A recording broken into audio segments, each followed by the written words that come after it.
Baik, bismillahirrahmanirrahim. Assalamualaikum warahmatullahi wabarakatuh. Salam, Om Swastiastu, Namo Buddhaya, salam kebajikan bagi kita semua. Perkenalkan, nama saya Dewi Nesya Sahra dengan NIM A1A124082.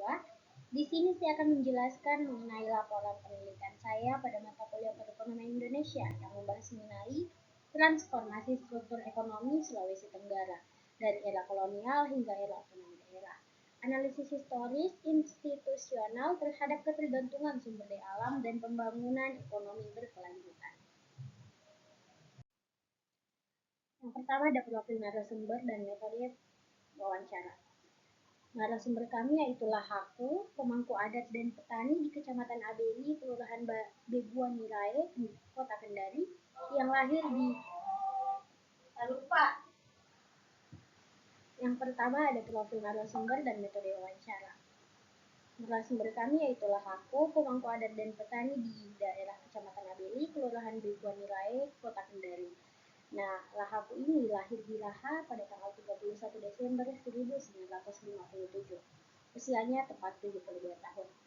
Wawancaranya dilaksanakan pada tanggal 24 Juli 2026 pada pukul 9 hingga 10 WITA, durasinya 1 jam di lokasi Kecamatan Abeli, Kelurahan Bebuan Nirae. Metode wawancaranya yaitu wawancara mendalam semi terstruktur. Menggunakan pendekatan historis, institusional, dan kualitatif. Jadi hasil wawancara kami yang pertama ada stagnasi kesejahteraan real petani. Lahaku ini mengatakan bahwa zaman dulu dan sekarang sama saja. Hasil harga tani meningkat tapi harga barang juga naik. Jadi sama saja. Kemudian yang kedua ada hegemoni hukum positif atas hak wilayah. Jalan aspal masuk kampung, tapi bulldozer juga masuk. Orang kota bawa kertas izin dari Jakarta untuk tebang kayu tanpa permisi ketua adat. Komersialisasi otonomi daerah. Kantor bupati jadi megah, tapi bupati atau gubernur malah berlomba obral tanah kami ke orang nikel. Nah, yang keempat ada tanah adat itu tubuh kami. Ada makam leluhur dan hutan kaombo, pas tambang masuk semua digusur, kami miskin di tanah sendiri. Itu adalah eksklusi sosial atau ekologis. Nah, selanjutnya ada reduksi dan coding data. Yang pertama, stagnasi kesejahteraan real, inflasi harga pokok, kenaikan output tani tidak sebanding daya hidup. Kategori atau subtemanya yaitu ilusi pertumbuhan nominal, stagnasi sektor primer. Yang kedua, penetrasi infrastruktur jalan, desentralisasi izin ekstraktif, pembukaan hutan tanpa persetujuan adat. Kategori atau subtemanya itu meliputi sentralisme pembangunan, hegemoni hukum positif. Dan yang ketiga, ada kemegahan fisik birokrasi daerah, obral izin tambang nikel, alih fungsi lahan ulayat oleh elit lokal. Kategori atau subtemanya meliputi komersialisasi ekonomi, perburuan rente atau rent-seeking. Dan yang keempat, pelanggaran filosofi diversifikasi pangan adat, monokultur nikel, migrasi TK dari pertanian ke tambang. Nah, kategori dan subtemanya institusional lock-in, disrupsi tenaga kerja lokal. Yang kelima, penggusuran hutan kaumbo, kriminalisasi masyarakat adat, kemiskinan struktural absolut. Yang kategori atau subtemanya deagrarianisasi paksa, eksklusi sosial ekologis.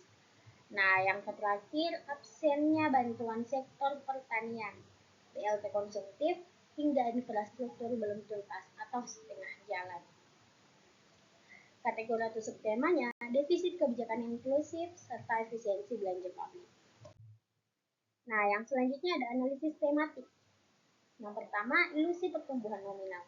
Kenaikan harga tani tidak linear dengan kesejahteraan akibat inflasi lokal. Yang kedua, hegemoni hukum positif. Izin dari Jakarta menunjukkan hukum adat. Jalan desa dikonversi sebagai jalur logistik ekstraktif, bukan konektivitas sosial. Dan yang ketiga ada paradoks desentralisasi. Otonomi daerah memicu lahirnya raja-raja kecil. Kantor bupati megah berdiri di atas hilangnya kedaulatan agraria adat. Dan yang keempat, monokultur nikel dan deagrarianisasi. Pelanggaran kearifan sertifikasi pangan adat. Pemuda desa proletarisasi dari petani mandiri menjadi buruh upahan tambang. Yang kelima, eksklusi sosial ekologis. Hutan kaumbo digusur, masyarakat adat diskriminalisasi. Forced enclosure, miskin di atas tanah sendiri. Dan yang terakhir ada defisit kebijakan afirmatif. Bantuan hanya BLT, karitatif bukan intervensi produktif, infrastruktur pedesaan setengah jalan, atau fragmentasi teknokratis. Selanjutnya ada temuan dan diskusi.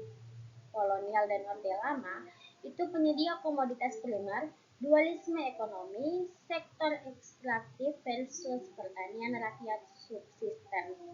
Yang kedua ada Orde Baru, sentralisme, infrastruktur masif infrastruktur masif, tapi Jakarta pegang izin konsesi, hak layak ditundukkan untuk positif. Yang ketiga, reformasi dan otonomi, desentralisasi. Otonomi memicu rent seeking lokal, obral tiup nikel oleh elit daerah sebagai ongkos politik. Yang keempat ada era hilirisasi, monokultur nikel.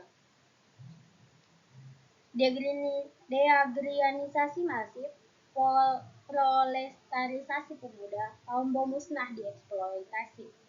Jadi kuncinya di temuan ini yaitu pola dependensi yang kuat, watak ekstraktif kolonial tidak runtuh pasca kemerdekaan, melainkan bertransformasi dari eksploitasi kayu dan perkebunan kolonial menjadi monokultur pertambangan nikel di era modern.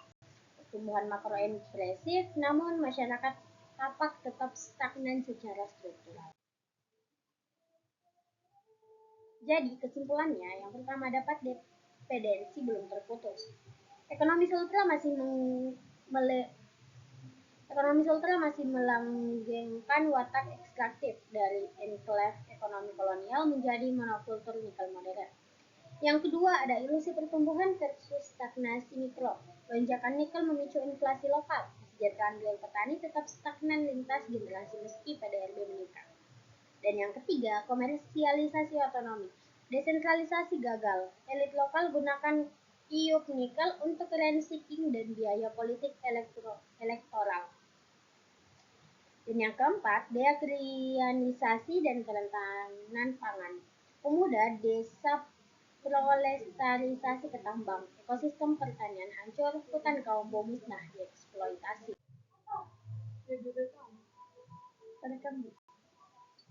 Baik, itulah tadi pemaparan dari saya. Saya akhiri wabillahi taufiq wal hidayah. Wassalamualaikum warahmatullahi wabarakatuh.